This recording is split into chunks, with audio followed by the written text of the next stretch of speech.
Look how it's all catching things. We did a thing. I didn't do a thing. I did a thing. I mean, I kept a secret. Yeah. Guess what, y'all? Domestic partner boyfriend Jesse is no more. I know. He has a new title. He is like the phoenix rising from the ash. We sat around a fire, and out came Fiance Jesse. Fiance Jesse. So that's the thing now. Yep. And yeah, it's new. Yeah. And I don't want to talk about it. Except all I want to do is talk about it. Welcome to the feeling. So I'm trying to pace myself. Yeah. Because I remember living this, and I don't mean this in any bad way, yeah, with you and with Amanda. Mm-hmm. And at the end of things, your friends are like, just be married already. Yes. Well, here's the nice, but we did it in a nice sequence because first, like a nice little breather between first duck couple got married, and then we had about a year and a half of breather. Yeah. And then the second duck couple got married, and like after the marriage, we had like a year and a half, and then after we got married, it's been about a year. We have about a year. Yeah. Yeah. So, good times. Because we can't overlap. There's a lot that has to happen, apparently. You've been engaged for less than 24 hours. And I've already been asked a lot of things. Yep. Everyone immediately asked, did you pick a date? We're having hot dogs in the backyard. I mean, if y'all want to come, I'm going to send a Facebook invite. Listen. That's what I'm going to tell everybody. After how many months of planning, you might actually be considering that. I mean, I'm going to need your guys' help to get through this because I'm already considering it. And I'm also going to be trying to finish college while we do this because the goal is to be done with school before we get married. Plan early and plan often is my key. Mm-hmm. And I'm also trying to do other movements in other places of my life. Especially if you are like a sadistic motherfucker like I am and try to DIY a lot of it. Oh, I'm going to delegate my heart out because if there is nothing I'm not good at, it's time and people management. Yeah. Bitches, that is what I'm in school for. Y'all get ready. Hang on to your butts. Listeners, you might get shit delegated to you. But I'm excited. It feels a little bit like a dream. Yeah. And I mean, hold off some of it because you get to say it again once we actually start reporting. Okay. But they don't get to see the ring. So it's a family heirloom, and I'm like, holy shit! It's guys. And she gets to join the Stabby Ring Club like Stabby me. Rings. I'm gonna stab people with it. Here's the thing that you're going to in your head is going to be the worst part. We have a guy at work that likes to fist bump. Oh yeah. Yeah, you'll learn you can't fist bump with that hand. Yeah. Well, the nice thing is I'm usually a right hand fist bumper. Yes. Well, I'm ambidextrous, and that's the hand that's usually closest to him. Yeah. As he's fist bumping. Yeah. So I learned I know exactly what you're talking about because I fist bump him every evening when I'm home. Yeah. He does the rounds. It's really adorable. 5 minutes before it's time for me and one other guy to leave, he comes and he goes, "Get out!" And he fist bumps us. And so I have to fist bump with the other hand. Yeah, I dig it. Anyways, that was your color commentary. Ready? Also, look how festive we are because they want people to see it on the audio podcast. All sparkly. We should wear them shopping today. Oh, wait. If actually, let me do it this way so I don't blow out people's echoes. What do you do? I'm turning the other light on before so we can do it here. So that you don't have to talk to everybody's Alexas. Basically. I got it. Hey, look how much that helped. Oh, look, I'm a person. I know. I was like, it seems really dark. Wait, let me fix that. You can see my fun scar.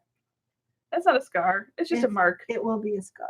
No, it probably won't. No. This is called I have two giant dogs that tried to turn me who just really wanted to say how happy they're humans. Yeah, they really did sense something. Yeah. And so come 4 a.m, Stormy's like, I'm jumping on the bed with y'all because he sleeps on the pillow. Here's the fun thing for you to try to do. Try to plan a cute photo shoot like we do with Kaylee. That's not happening. I don't even know that we're going to try it.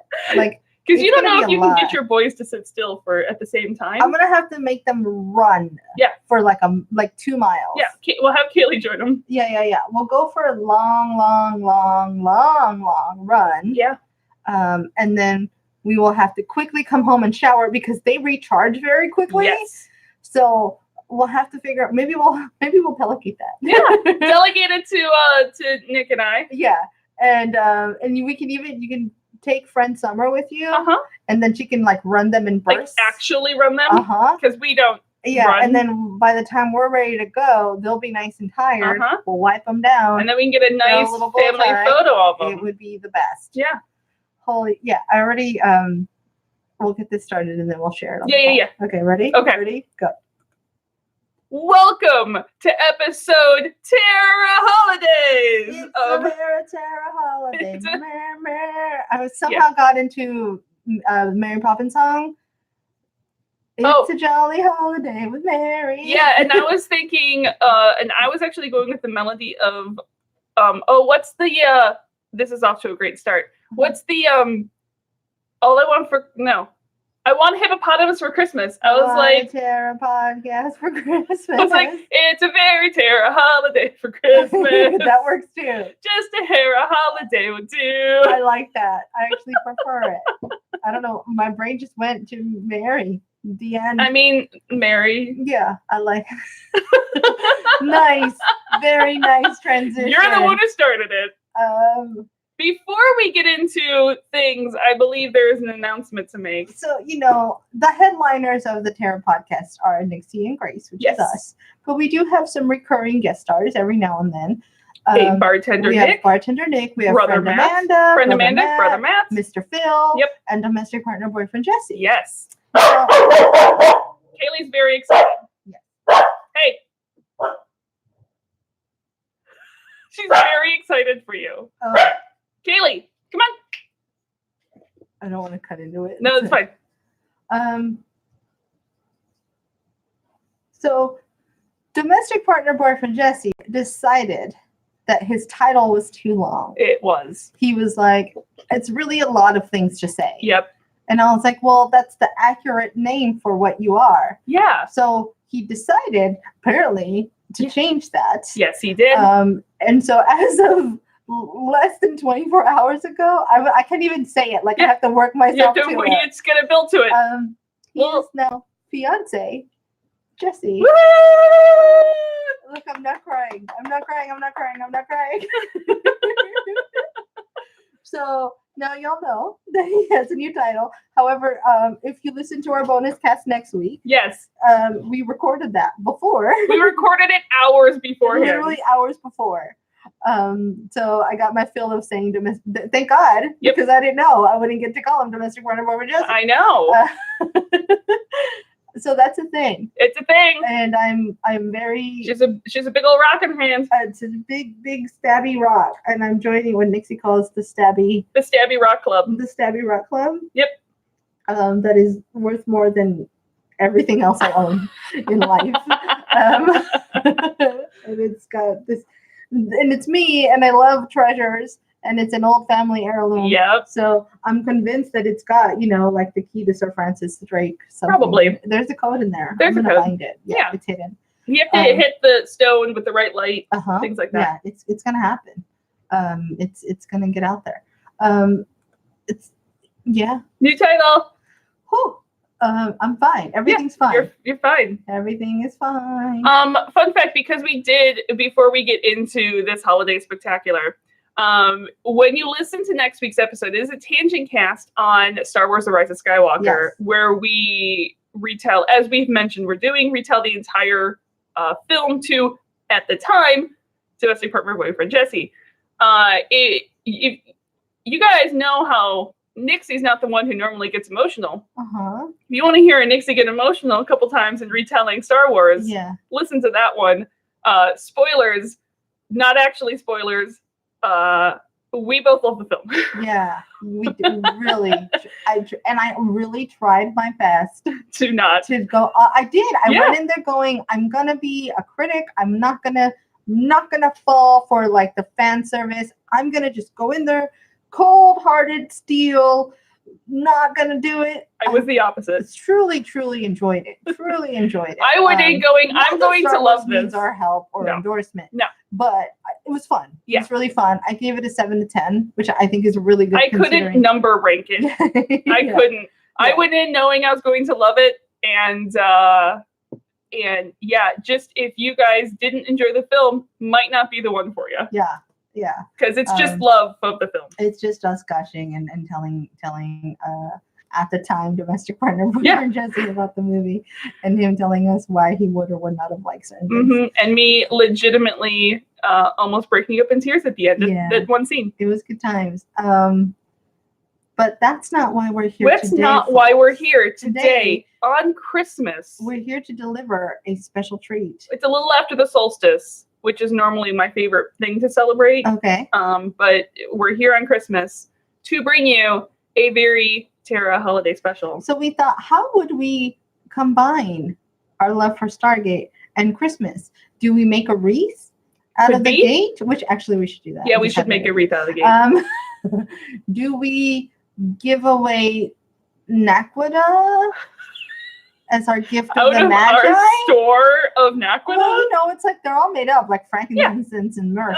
Yeah, here we become wise men and give away. Oh, here's a pile of Naquita for you, sir, and your baby. And then I thought to myself, there is already a natural intersection between the world has spoken of Stargate and holidays.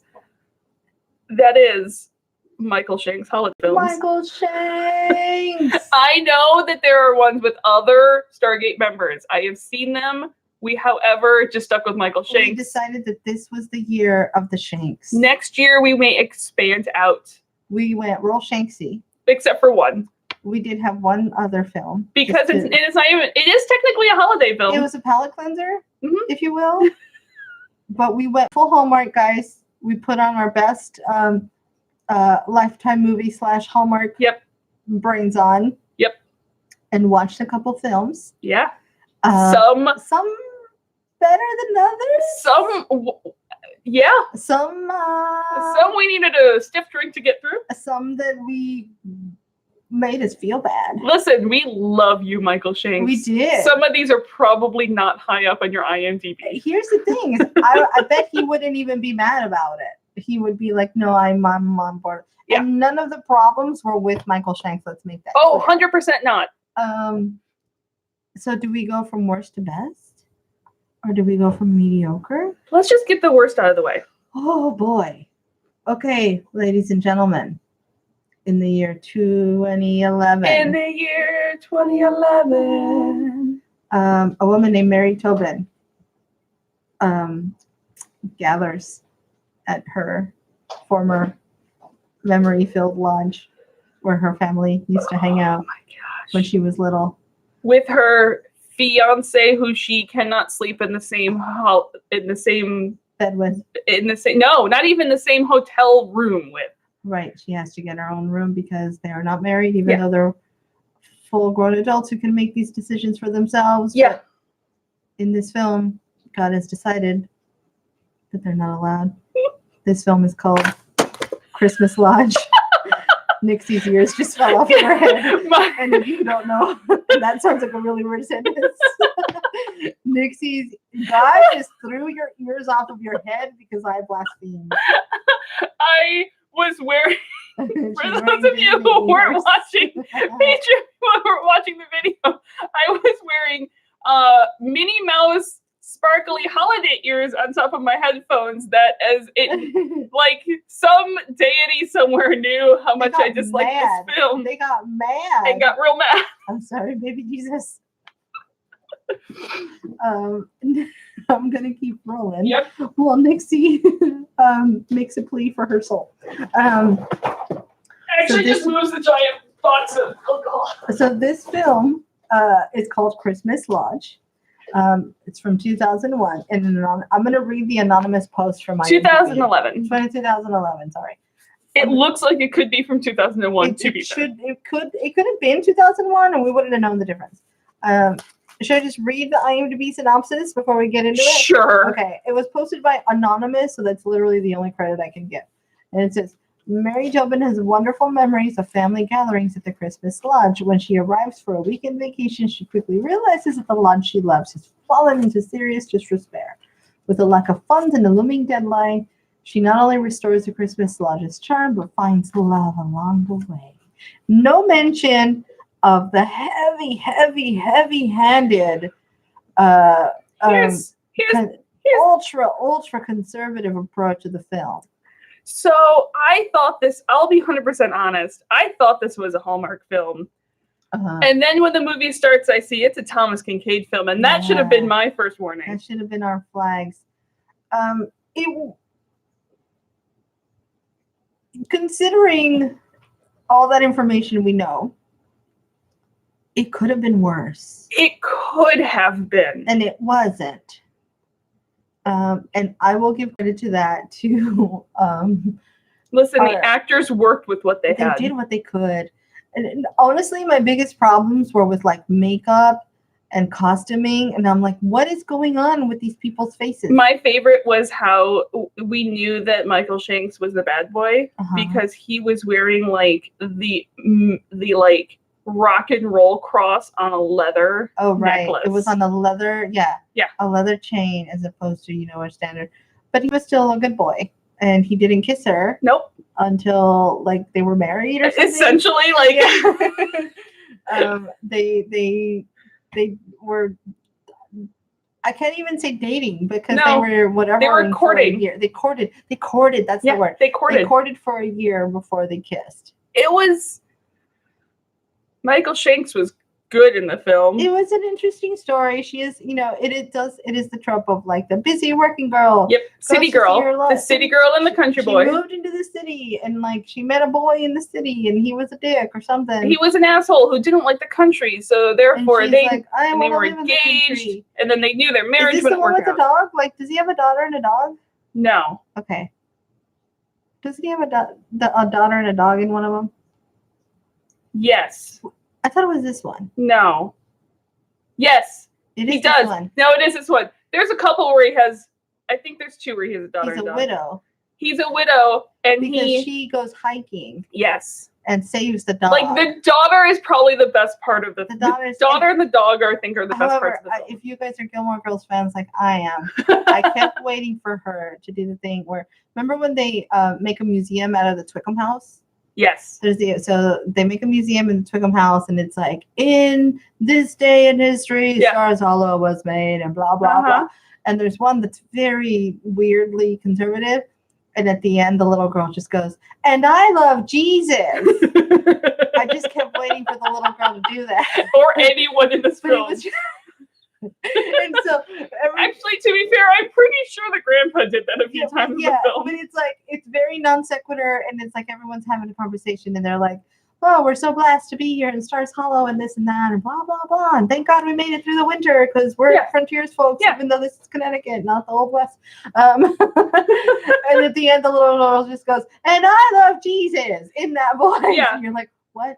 And like the grandfather in this film, his like, anytime he was just needed some downtime, he was just reading the Bible for fun. And then all of the I'm going to read the Bible in order one day. I mean, I've done almost that before because I was curious. Yeah. And that was the type of teenager I was. Yeah. And then all of the like pep talks were just basically like, don't be active. Just wait for God to do whatever the thing that you need to go do. Which, here's the thing. I agree that you listen, and we've made this clear that I am a person of faith. Yes. You listen for God to tell you what your moves are. You talk to him or her, whatever your approach is. But you don't just sit on your ass. That's, I feel like, what the pep talks bothered me. Yeah, that's what the pep talks were. It wasn't like, maybe go pray and see what answers. It was just like, they never heard the story about the guy stranded who was like, and God was like, I sent you 3 different ways of help and you took none of them. Yeah. Like, they didn't, I don't think they ever heard that story. No. So that made me mad. Yeah. I did like that there was a dog. There's a dog. Everybody loved the dog. I mean, look, the girl was good at construction. I'm down for that. Yes. And yeah, she was just good as everybody else building that house. Exactly. They were all carpenters. That was cool. I love that nod. Yeah. Jesus.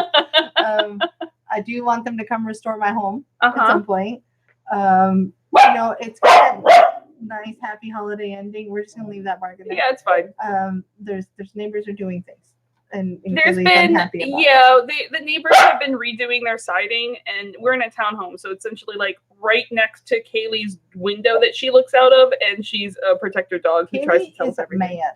Kaylee is mad. At She's been upset about the entire construction progress since it started. Yeah. I don't know that I have much more I can say. Yeah, there's not. This was a movie that we were MST3K since like the moment it started. Here's the thing. There's so many, the variety of holiday movies is immense. And I've learned that some are good. Yes. All of them are cheesy. Oh, that's part of the fun of it. But some of them are good and some of them are not. Yeah. Some of them are really fun. I saw the night before Christmas? Yeah. That was fun. Night, yeah, that was fun. There was also another one, the Royal Christmas. Yeah, like the first There's Christmas like a Prince. series, yeah. Yeah, the second one, not so much. But the first one, yeah.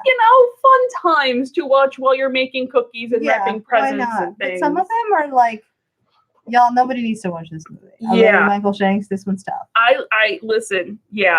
But let's go on to, a slightly more interesting one, if you will. Which one are we going? Oh, yes. We're going to this one because we're going to leave the best for last. Yes, 100%. And the next one, in the year 2006, if I remember correctly. That sounds about right. Yes. Michael Shanks doesn't become ascended. No. But he is guided with the help of maybe an ascended Ghost Dad. By Ghost Dad. And what I should point out that the starring opposite of Michael Shanks. Oh yes. In Under the Mistletoe. One of the reasons this movie ranks as high as it does. Yes, is Jamie Ray Newman. And it was fun because we watched this right after we watched Duet, which also stars Jamie Ray Newman. Yeah, it was actually really fun. She ages well. Like it looks like it was made at the same time. Yeah. She's cool. It stars Michael Shanks, Jamie Ray Newman, and I can't remember who plays Ghost Dad, so we're gonna find out. To be fair, I actually think they weren't filmed too. No, there's at least some years between them. But it's literally a woman loses her husband. Ghost Dad is played by Conan Graham. Conan Graham. Okay. Ghost Dad is not as handsome as Michael Shanks. Listen, you can't put someone hotter than Michael Shanks. I'm not saying that you should think this way, but look, if your husband dies, at least you upgraded. Exactly. Which is a terrible fucking thing to say. It's horrible, but listen, you know what we mean because I'm just looking for silver linings. Exactly. I'm just looking for silver linings. I also know this. Because I couldn't remember the name of this, I called this Ghost Dad hockey film. Ghost Dad hockey film is exactly the right search words. What is it? The I something O, whatever the search terms that'll get you the highest returns. Oh yeah. Ghost Dad hockey film. There's a lot of hockey, which is good. I love. You want to draw me into film? Put some hockey in there. Definitely a lot. It plays well. Michael Shanks is a fantastic hockey player. There's Jamie Ray Newman dates a lot of shithole people. Yeah. A lot of assholes, and she's gonna marry one, and then Michael Shanks is the teacher, the principal, and hockey coach. Where her son goes to school, and her son's having a hard time since his dad passed because he's like, I can talk to my dad because he's Ghost Dad, and she's like, you need psychological help, and which is what most normal people would do. Most normal people would not believe that their son is actually talking to the Ghost Dad. And the only person who can get through to son of Ghost Dad is what I'm gonna call him. To son of Ghost Dad is Michael Shanks and hockey. And meanwhile, mom's dating these terrible people, and she's put herself onto a Christmas radio dating show. Yes. Why? Because her sister keeps pushing her to try to do things. And somebody asked her to be part of it, and she said yes. And so now she's committed because she keeps her promises. But it's only been a year since her husband died, too. True. Long story short, crappy butthole guy that she's dating. Ghost Dad knows that he's up to no good. He's an evil guy. Turns out he's just trying to cheat this contest and win a bunch of money. Yep. Doesn't even like her. Nope. Michael Shanks is essentially there to save the day. Well, they have a great meet cute where they yell at each other in the school parking lot. I will say, it is a top-notch meet cute. It's top-notch where she's like, hey, fuck you! And he's like, hey, fuck you! And she's like, my kid goes here. And he's like, I work here. Eat a dick. And they both don't do that. Yeah. And then they're like, oh, hey, sorry, I yelled at you in the parking lot. This is awkward and weird. I was just arguing with my son because he says he's talks to his ghost dad. I think I would say that of all the films, they might have the best chemistry. They had really good chemistry. Yeah. Although the last one is pretty good too, but the first film was like Michael Shanks could have acted with like a rag doll and it would have been the same. Yeah. You can only go up from there. Yeah. But this one, credit to the actors because they're just good at what they do. Yes. But the chemistry was good. The last one was good. It was just a little different. We did rank this as the top kiss. We did out of all of them. Top kiss. You're right. This was the most like heated kiss out of all. I ship it. Yeah, sure. I'd ship it. But and what's fun is you can even ship it in world. Because Jamie Ray Newman is the one that McKay hooks up with. No, she is the one that's in his head. It's the one that's in his head, and so at the end, Carson like or Michael Shanks, like Carson or Daniel. You can't go wrong. Oh, you cannot make a wrong move. No, Jamie Ray Newman. No. But also, I do not want to make that decision for you. No, because that is a hard decision to make. And what's funny is I feel like we would not have too much debate because we'd be fine picking the obvious choice for for each other. We both could slightly lean one direction. Yeah. Well, I feel like I'd pick Carson for you. Exactly. 1,000%. It's like picking. Kaylee does not want Carson for you. No. There's a giant truck outside. Yeah. It's like picking Dean and Sam in Supernatural. Yeah. Yeah. We know which way we split those brothers. Exactly. But yeah, good job. I want to make this work in canon. There's ways we can make that work in canon. This movie is canon. Hang on, we're gonna figure out why. It is either a weird. We've seen links now, mind links. We watched Duet. Yeah. We've also seen links through the Stones. We've with seen Lala the Stones. And Daniel. We've seen Daniel come into other people's lives in just weird formats. So in this one, Ghost Dad is clearly ascended. He's an ascended. Yeah. And this is maybe this is how they get to the Stargate together, to the Stargate program. Okay. Maybe this is before the times when he's just being a principal, because what the fuck else is he gonna do? He was just like teaching his crazy theories. Yeah. Yeah. And that's what I'm deciding, and it doesn't make any sense. So we're gonna move on before you see all holes in my Swiss cheese. It's fine. There's no holes at all. Our favorite of all the, I don't even know how to introduce this one. Which is the most recent. Yes. From 2017, y'all. Keeping it fresh. Fresh. I can read this in the summary from a random wiki on this one. Do it. There's Christmas special wikis, just to let you know. I love that. The summary for this one is a military widow whose faith in Christmas has lapsed. Rents an apartment to a soldier who's recovering from an injury in battle. Yeah. When they team up to save the town's military museum, these two wounded birds find themselves falling in love. God, yeah. Okay, this one has my favorite co-star. She's good. Because it's, if you watch Dexter, you'll know who this is. Which I didn't. Okay, so Julie Benz plays the one woman in the world that Dexter, the serial killer. Yeah, I'm aware. Yes. So Julie Benz plays the widow, and so again, another great actress. I don't want to look at it too closely. Like, I'm a little sad that they're having to do Christmas movies as far as careers go. Yeah. But I kind of love that they're doing them because they're so great. Yes. And I don't know, maybe they really enjoy them. I love watching them. Please keep doing them. No judgment. I just don't know I hope it's not out of desperation. I hope it's out of pure, like, it's just fun time. They probably don't take any time to film. That's what I mean. I mean, we didn't touch the slight issue with Hallmark at the current time being, but we're going to push that aside because you guys all know where we stand on that issue if you listen to this podcast at all. We love everyone equally. The end. Yes. What did Lynn teach us? Love is love is love. Love is love is love is love is love. But this one is fun because this is Michael Shanks at his prime. He's tough soldier man. Damn. And Julie Benz is no slouch. No. Everyone in this film looks real good. This one actually feels like they made a little more effort in the script to give it a little bit of meat. Mm-hmm. Michael Shanks' character has a couple of dimensions. You know, he's got the guilt of having soldiers who didn't come home that were part of his crew, and then he did come home, so he's dealing with that. Well, who was in My Sweet Aldrina? Sorry, it was Christian Robeck. Who plays Victoria in the film. Oh, okay. And I the name sounds familiar, and she's just been in a bunch of Vancouver things. By the way, these are all filmed in Vancouver, I'm almost certain.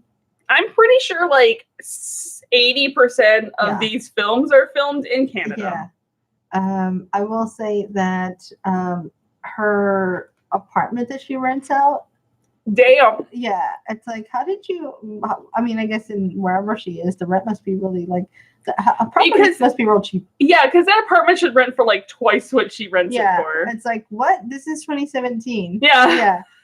She rents it for $400, and I'm like, you don't even rent a room for that. Yeah, exactly. Anywhere. But the plot is not important. No. It's Christmas. They're trying to save Christmas. She's like, I don't know how to save Christmas. I actually took this one to heart because I recently had to help with a fundraiser, and everyone on our board learned that we're terrible at fundraisers and they fucking suck. So I totally felt for Julie Benz's character because she's like, I don't know how the hell to do this. No one knows how to. Very few people have the skills to set up a fundraiser. Yeah, and so Michael Shanks is like, let me just charm the pants off of everyone and get. I'm pretty sure Michael Shanks could charm the pants off a lot of people. And then doesn't he donate his motorcycle? Not his motorcycle. Oh, her dad. No, her widowed husband. So there's it's a main part of the plot. There's a motorcycle in the garage. It's an Indian. Because that meant something, and I know nothing about. Yeah, it was an Indian motorcycle. It was a really nice Indian motorcycle, like an antique. I don't know when, but it was something specific because it was the male motorcycle. It had some historic meaning in the town. Great Escape Steve McQueen Indian motorcycle. If any of you care about motorcycles, but her husband was fixing it until he died. Was her husband military as well? Yeah. Okay. Because that was the thing. Important. She had the recording on the answering machine, because there's an answering machine. Last time because he was supposed to come home for Christmas and he never was able to. Yeah. Which is why she doesn't have the spirit of Christmas anymore. Because that means that, people die. So they bond over their hurt things, and she's got this motorcycle in the garage, and he spies it, and he's like, can I fix it or something like that? No, he just starts fixing it. She's like, what the fuck are you doing? That's right. She gets mad at him, which I love that. I love that it wasn't just oh, you fix it. She's like, don't fucking touch shit that isn't yours. Exactly. That belonged to my dead husband. Which, if I was hurting over something like that, I would say the same thing. Yeah. I don't care that you fixed it. That's not how we left it. I'm really mad. I do, however, really love the default timeline in all of these films is 1 year. Yes. The person's been dead 1 year, and now it's time to fall in love again. We all know that grief only takes 1 year to get through. Exactly 1 year. Easy peasy. Just start the clock. There you go. Give yourself a year. Yikes, guys. But it's fun. It's fun. And they save the city. They did it, Patrick. They saved the city. Yeah. And then exciting things happen. And then she goes, no, I actually love him, and runs to the bus because he's getting he's signed back up for deployment. And then she gives him a scarf as she leaves and goes, no, I love you. And then we cut to a year later, and he comes home on the motorcycle. And he made it back. And then he proposes to her. It's the best time. And I believe our one comment on that is you just professed your love to each other as he was leaving to be deployed. And he comes back and he proposes, and Excuse my language. You've never fucked. No, you just assume that it's gonna be good, but let's hope so. Yeah. I mean, anything's possible. Which, I mean, look, if you guys have made the decision that that's the route you want to go, more props to you. We're not shying on that at all. I want to, if there's a sample available, Exactly. I want to sample the cheese before I buy it. Exactly. And I'm going to buy the cheese that I sampled because I know I liked it. So put your samples out there. If you're looking for love. I don't know what that means. I haven't even drank that much. I think I'm just still high off of yesterday. Probably. No, I've been engaged for less than 24 hours. You have been.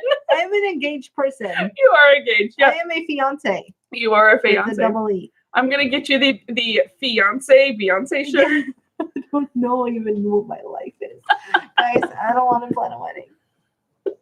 Dude, conveniently enough, you're best friends with a wedding planner. Yeah. I didn't cash in on her knowledge. You might want to. I'm gonna. I've already told her. Somebody asked me, so blah, blah, blah. And I was like, I don't know, Amanda, what am I blah, blahing?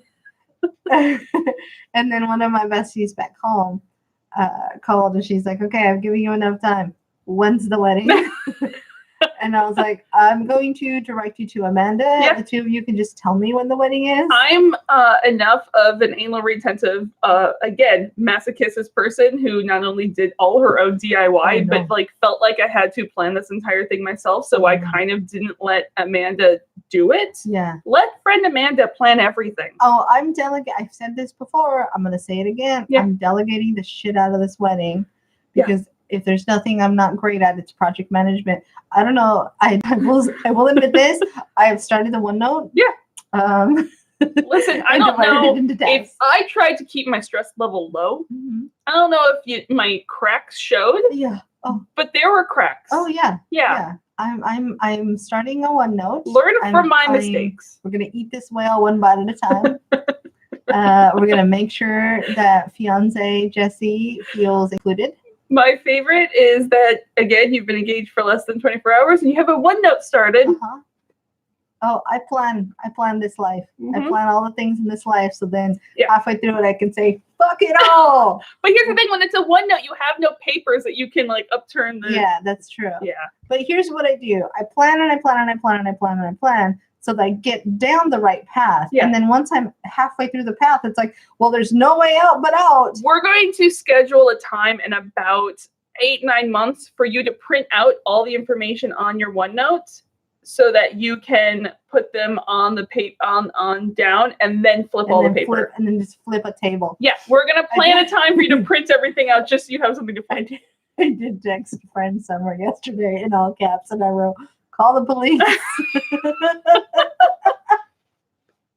And she's like, this is not a drill. Like, this is not a drill. Hot dogs for everyone. Hot dogs for and everyone. Cookies from Publix. The end. Those cookies are good though. No. They make good soft cookies there. They do. Okay, so we shared 3 Christmas films with We have a bonus film. And then we decided that we hadn't put our brains through enough after watching 3 strange but interesting, very sugary films. Yeah, and we're like, we need a palate cleanser. Like, I need some poison. And then I was like, I know just the film. Mm-hmm. And conveniently, it's not a Christmas film, but like Die Hard, but it takes place at Christmas. It takes place at Christmas. It's a Christmas film. And so I went, I've been saving this film until we had gotten to Atlantis. And we needed it to be a very Terra Christmas. And we needed to be a very Terra Christmas. So we had to bring in some more Stargate. Mm-hmm. So well, we hadn't accounted for Atlantis. We hadn't gotten to Atlantis. There was no representation. So was it last weekend? It was last weekend. We sat down and I put on what year is this? 2006 classic. Oh boy. A Dog's Breakfast. 2006 was a big year for Stargate and movies. A Dog's Breakfast. Yeah. If you have not watched it, go find it. Get out. Go find it because you need to experience it the way I did. I think the only thing that was as strange for me this year, the only thing that topped this and like, what the fuck is happening is Midsommar. Okay, yeah. In movie version, in movie world. Why is this happening? Why is this still a thing? If you don't know, this beautiful piece of cinema was written and directed and stars our very own David Hewlett, and his faithful companion Mars the dog. Oh, and there's more. Oh, and his sister Kate Hewlett. Oh, wait, there's more. Oh, and Mr. Paul McGillion. Wait. And if you act quickly for a limited time, you also get some Chris Judge and Rachel Luttrell. What the fuck? The gang's all here. This is just a. Is this a comedy or a tragedy? It's a dramedy. It is a. I'm trying to think of the Shakespeare piece that it is, where it's like everything just continues to get worse and worse and worse and worse. But I don't remember what it is. It's not As You Like It. No, which is my favorite Shakespearean play. But it feels like it pulls. I mean, to me, side note, to me, the Shakespearean play that gets worse and worse and worse and worse and worse and worse is Romeo and Juliet. Because I don't know if I've mentioned on this podcast, I hate that play. Yeah, no, it's like this trope of like where the you keep making the wrong decision. Yeah, it's kind of snowballs. Yeah, I likened this to a film that came out not long after. Called Time Crimes, which is an actual. I saw Time Crimes. Like, do you know which one that is? I think I'm calling it the right thing. I want to make sure I'm not. I think I saw it. A 2007. It's a Spanish movie. Oh, okay. No, I did not see that one. Okay. Watch. So, okay, you will know this director because he also did the movie with Anne Hathaway called Colossal. I actually never saw Colossal. Oh my God. I do love Anne Hathaway, though. Okay. So this movie is great. Yes. It reminds me of Time Crimes, which is actually in Spanish. It was called Crímenes. And it's a guy who just continues to make a real shitty decision after shitty just like decision. Wrong decision. Just keeps going down the wrong path continually. And you just feel bad. Yeah. But it's interesting. The director, or I want to say director, or maybe writer. A writer is a guy named Nacho Vigalondo, who also wrote Colossal, which is a movie with Anne Hathaway and monsters. I like it. Yeah, and that's a fun movie. It's Anne Hathaway and Jason Sudeikis. Oh, well, then I feel like I need to see it. You gotta watch it. They're really quirky and weird. This is right up the Grace alley. If you ever try to get into my brain, this is a good way to get into it. You know, listen, I've known you for many years. Yeah. We see each other almost every day. I feel like I'm far enough into Grace's brain. I don't know if I need to go much further. Yeah, that's fair.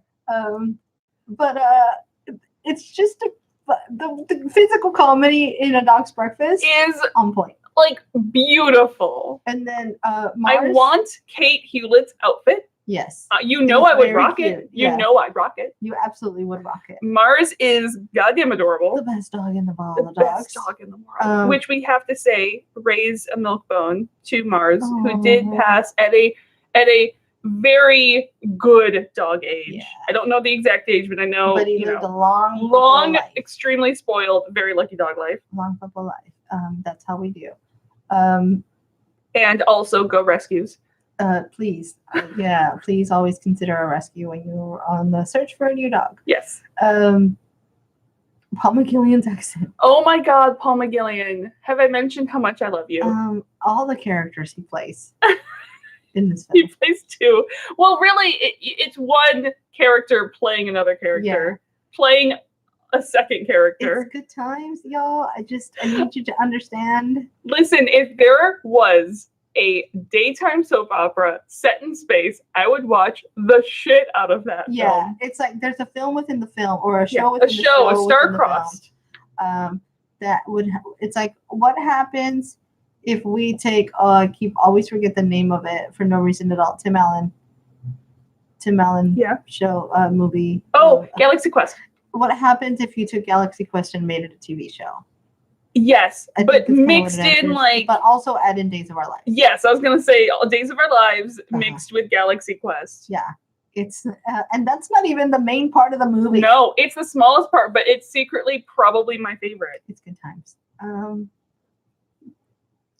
Thank you for listening to us watch terrible, great, amazing holiday sort of tangential movies. Oh, yeah. Seriously, if you haven't seen The Dog's Breakfast, please go watch it. It is so bizarre and it's so weird and I love it so much. Also, if you have any other good holiday, and I mean this. Yeah. So this is going out Christmas morning. This is going out Christmas. So Merry Christmas. Merry Christmas. Happy Hanukkah. Happy Solstice. Yeah. Happy Kwanzaa. Happy Traya. Festivus. Traya. Whatever the fuck you celebrate. We love y'all. Here's to longer days and the end of darkness coming soon. If you have any recommendations, I have volunteered. I jumped on the grenade this year because everybody has to do it at some point, or someone has to do it every year. Yeah. And so this year I jumped on the grenade and I took the holiday shift at work. Yep. So I will be at work for 12 hours. She may or may not have visitors, depending. May or may not have visitors, but I love to have some Hallmark movies or some holiday movies to play in the background. I will take all your suggestions. I love you guys. We love you guys. I will try my best not to just talk about wedding things forever. I'm losing my damn mind. Every time I start to think about it, the panic starts to set in. Yeah, no, you're fine. Like I'm fine. If I'm thinking about other things, and then I start to think about it, I'm like, oh my god, there's much. Listen, here's what I know. You're gonna have. I don't know. I was weird. I didn't panic at any point. It's like for me, it's not panic. It's like I have to get this done. Here's also a difference, I think. Here's a difference, I think. Before we end this podcast, we're going to talk about this live on the podcast. Oh boy. I basically had been waiting for it and pretty much like known it was going to happen. Just didn't know the exact date. So it was like smooth sailing for me. Yeah. It was like nothing. I have no idea. That's the thing. You were just like hurled onto the ship. You and friend Amanda both knew that this was happening. Yes. In fact, friend Amanda thought it was happening a week sooner than it did. And she was mad when it didn't. Yeah. That's right. Whereas I'm like, what? Also, I just want to thank this podcast for giving me the bullshit skills to know that she was going to get engaged for a week, see her every single day in that week, and not say anything. You know what I'm like right now? It's like the ladies who are in the news who are like, the woman didn't know she was pregnant until she was baby. It's like somebody just handed me this wedding baby, and they're like, here you go. And I'm like, I didn't know this was happening. What do I do with it? I had like secret Pinterest boards, and like half the shit was kind of planned, essentially. What do I do with this thing? I don't know. Because I was like waiting for 4 years to get engaged. I actually talked with friend Amanda this morning. She said, your exact words, and I know because I got them on video, to fiance Jesse were, is this a fucking joke? She goes, specifically the word fucking. Are you fucking kidding me? Which feels right on par. It feels on brand. Here's why it works. It's very on brand for our relationship. The first time the first time fiance Jesse said he loved me, he said, I fucking love you, okay? Yeah. So I feel like we've come full circle. Yeah. And again, it seems right for us because I think I first said I love you to Nick at like 5 a.m. as he was leaving for work, but forgot something and like I was not awake and I was like, bye, I love you. And then again, our proposal was kind of along the same lines. Yeah. I love it. So on brand for both of us. Thanks for listening to us just babble at you. Yes. We'll see you next week with a Tangent Cast special. Yes. And then the week after that. Oh, the week after that. Wait. I know what episode we're doing. Hold up. Give me a second. Hold up. The week after that, we're back with actual Stargate. We promise. Cover for me for a second. Holiday difference break. And we're sorry that we're a day late, but we wanted to give this to you on Christmas. It's very important that we did that. The next episode we're doing is The Powers That Be, SG1. Yes. Which will be early New Year. We're starting the new year. And yeah, next week is Star Wars because, guys, I really love Star Wars. So we'll see you in about 2 weeks with The Powers That Be. Yes. The Powers That Be. The Powers That Be. Until then, find us on Twitter at Terra Podcast. Find us at Facebook, There's No Place Like Terra. Email us at There's No Place Like Terra. Patreon.com/There's-No-Place-Like-Terra. We love you. Star Wars! Nothing but Star Wars! Bye, guys. We love Nothing but Star Wars! All day long.